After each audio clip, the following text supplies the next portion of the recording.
Ya, sebelumnya berhubung kita membuat videonya saat malam, maka saya izin mengucapkan selamat malam. Selamat malam Bu Nastiti. Kami kelompok 2 ingin mempresentasikan tentang analisis kadar Pb dan Cd dengan spektrofotometer serapan atom dengan metode kurva kalibrasi. Sebelumnya saya akan mengenalkan anggota kelompok kami,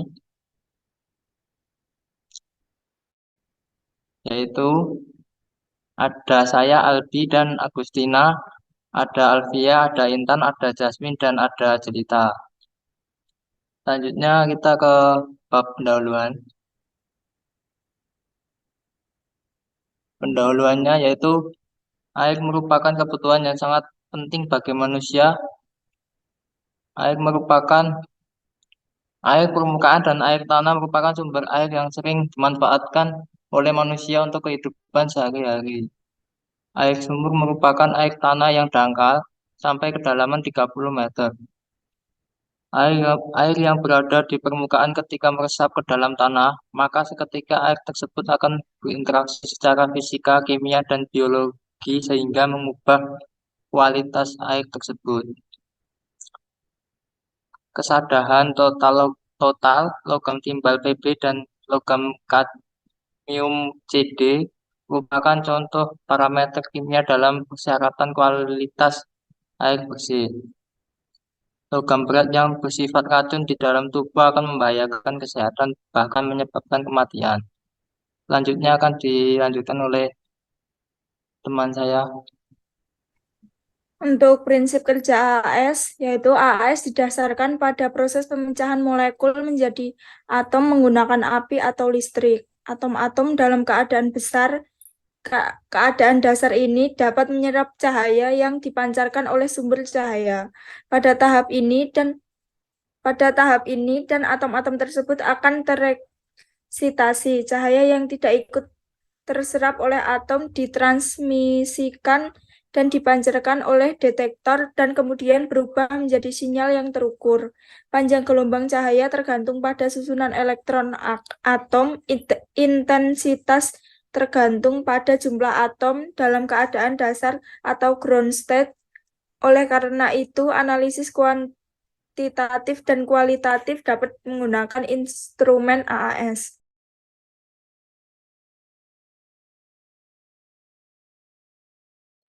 Selanjutnya pada tinjauan pustaka kadmium atau CD.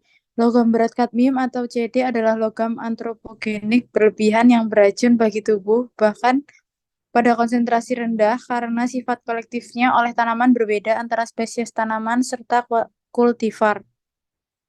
Kadmium sendiri digunakan untuk elektrolisis bahan pigmen cat, enamel, dan plastik. Logam CD memiliki penyebaran yang luas di alam. Berdasarkan sifat fisiknya, menurut Permenkes nomor 32 tahun 2017, parameter kadar maksimum kadmium atau CD yang terkandung dalam air bersih yaitu 0,005 mg per liter. Selanjutnya, timbal atau Pb. Timbal merupakan salah satu jenis logam berat yang memiliki toksisitas tinggi. Logam berat ini dilaporkan memiliki efek toksisitas akut dan kronik. Toksisitas akut timbal jarang ditemukan terjadi di masyarakat luas, akan tetapi toksisitas kronik sangat mungkin terjadi tanpa disadari seiring dengan peningkatan sumber paparan timbal di lingkungan. Timbal diketahui dapat menyebabkan keracunan kronis sehingga menyebabkan kerusakan pada pembentukan sel darah merah hingga gangguan pada sistem reproduksi. Menurut Permenkes nomor 32 tahun 2017, parameter kadar maksimum timbal atau Pb yang terkandung dalam air bersih yaitu 0,05 mg per liter.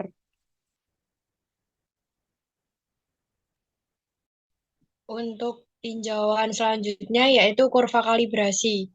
Kurva kalibrasi adalah metode statistik yang digunakan untuk mengetahui perbandingan pengaruh kadar analit dengan respon alat atau instrumen. Untuk membuat kurva kalibrasi, terlebih dahulu dipersiapkan larutan standar, kemudian membuat beberapa deret konsentrasi larutan standar yang berbeda. Setelah didestruksi, diukur dengan menggunakan spektrofotometer pada panjang gelombang yang telah ditentukan. Kemudian membuat kurva kalibrasi. Kurva kalibrasi menunjukkan hubungan kadar larutan kerja dengan respon instrumen yang dinyatakan dalam grafis garis lurus atau linier.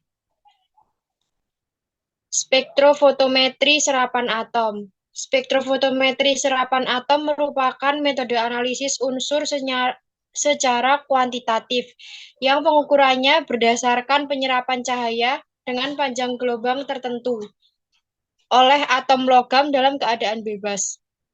Spektroskopi serapan atom didasarkan pada penyerapan energi sinar oleh atom-atom netral, dan sinar yang diserap biasanya sinar tampak dan ultraviolet. Dalam garis besarnya, prinsip spektroskopi serapan atom sama saja dengan spektrofotometer sinar tampak atau ultraviolet. Perbedaan terletak pada bentuk spektrum, cara pengerjaan sampel, dan peralatannya.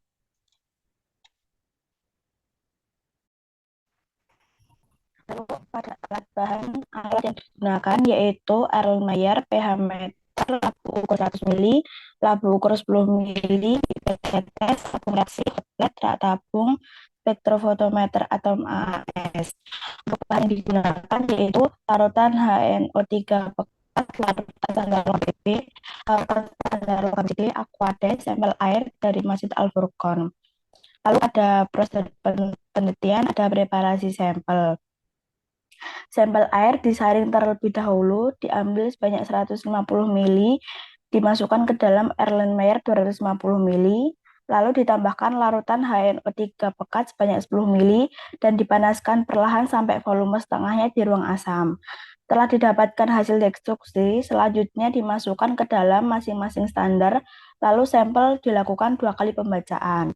Lalu ada preparasi standar untuk CD 10 gram CD pintunya 1000 ppm diambil 1 mili untuk menjadi konsentrasi 100 ppm dalam labu ukur 10 mili.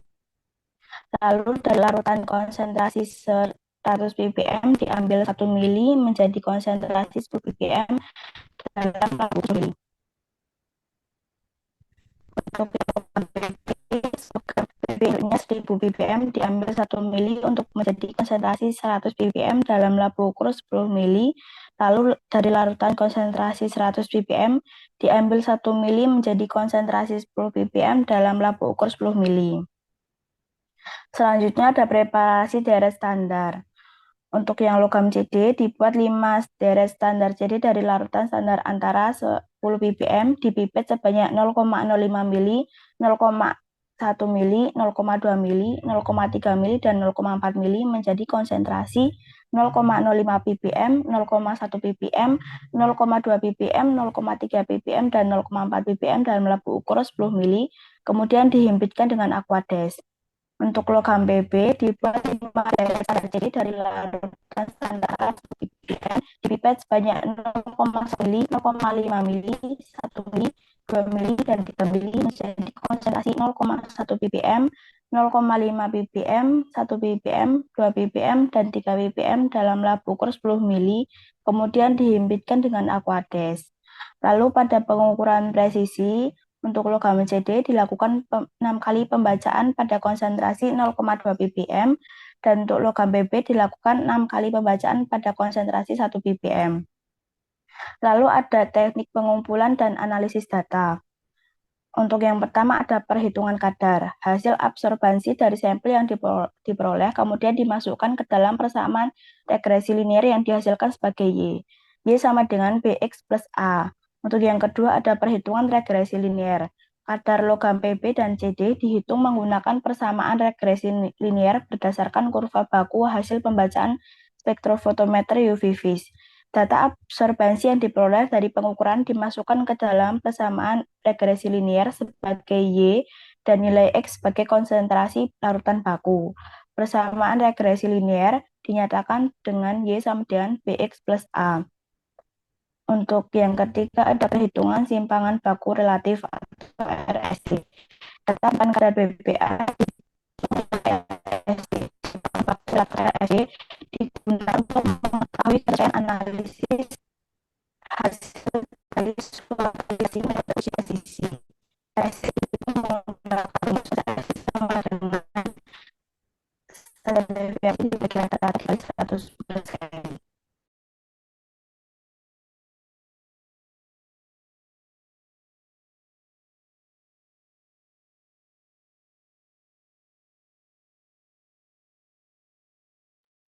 Lalu pada saluran pembahasan, pada praktikum kali ini menggunakan destruksi basah dengan cara melarutkan sampel dalam pelarut asam berupa HNO3 pekat pakai pengoksidasi karena HNO3 pekat merupakan pelarut logam yang baik.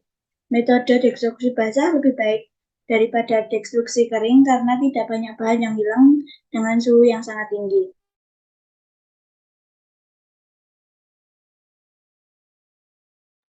Lalu pada hasil uji linearitas untuk kurva kalibrasi PP diperoleh persamaan regresi Y sama dengan 0,0125 X min 0,006 dengan R-nya 0,9972 dan untuk kurva kalibrasi CD-nya Y sama dengan 0,317 X min 0,0154 dengan R-nya 0,9936.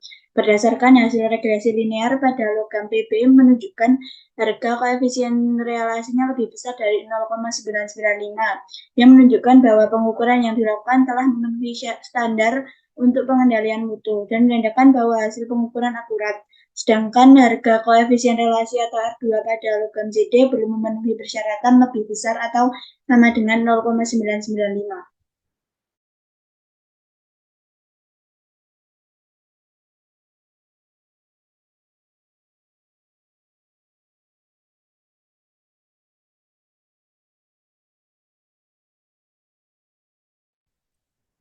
Untuk hasil presisinya, logam PB didapatkan hasil persen RSD yaitu 2,576%. Untuk logam CD-nya, persen RSD-nya yaitu 2,023%. Pada hasil persen RSD pada logam PB dan CD tidak ada yang memenuhi persyaratan, kurang dari 2% yang disebabkan oleh keterbatasan pengujian karena percobaan presisi dilakukan paling sedikit 6 replikasi, sedangkan penelitian ini hanya dilakukan 3 replikasi, sehingga dapat menyebabkan hasil persen RSD tidak memenuhi persyaratan.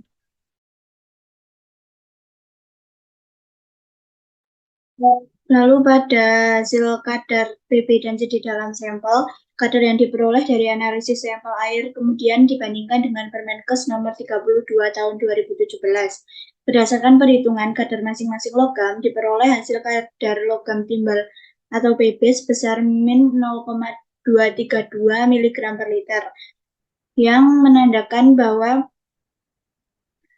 logam tersebut di bawah standar, yaitu standarnya 0,05 mg per liter. Pada hasil kadar logam kadmium sebesar 0,6104 mg per liter, berdasarkan Permenkes nomor 32 tahun 2017, kadar CD maksimalnya yaitu 0,005 mg per liter, sehingga sampel air dari Masjid Al-Furqon ini kurang aman karena kadar CD dalam sampel melebihi ambang batas persyaratan. Nilai minus pada kadar sampel dapat dipengaruhi oleh limit deteksi instrumen di mana kadar PB dari sampel berada di bawah limit deteksi instrumen AAS yang digunakan sehingga dapat menyebabkan hasil kadarnya menjadi minus. Berikut merupakan perhitungan kadarnya untuk logam PB. Untuk Y dimasukkan hasil absorbansi dari sampel yaitu minus 0,0035 dengan hasil kadarnya minus 0,232 mg per liter. Untuk logam CD-nya hasil absorbansi dari sampel yaitu minus 0,0060 dengan hasil kadarnya 0,6104 mg per liter.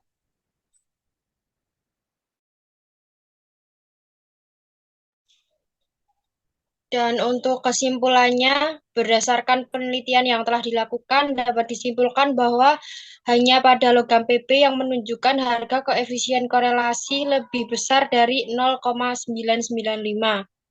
Pada hasil nilai persen RSD, logam PB sebesar 2,576% dan pada logam CD sebesar 2,032%, di mana hasil tersebut tidak memenuhi persyaratan persen RSD yang ditentukan oleh BPOM, yaitu kurang dari 2%. Diperoleh kadar logam PB sebesar min 0,232 mg per liter dan kadar logam kadmium atau CD sebesar 0,6104 mg per liter. Sehingga pada sampel tidak mengandung PB, namun sampel kurang aman digunakan untuk minum maupun memasak karena kadar CD atau kadmium dalam sampel melebihi kadar maksimum berdasarkan Permenkes nomor 32 tahun 2017.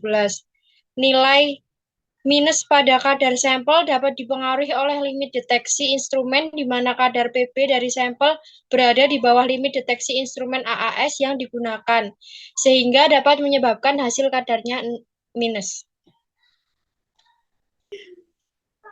Sekian, terima kasih presentasi dari kelompok kami. Mohon maaf bila ada kata salah dan kurangnya. Selamat malam Bunda, selamat malam teman-teman semuanya. Terima kasih.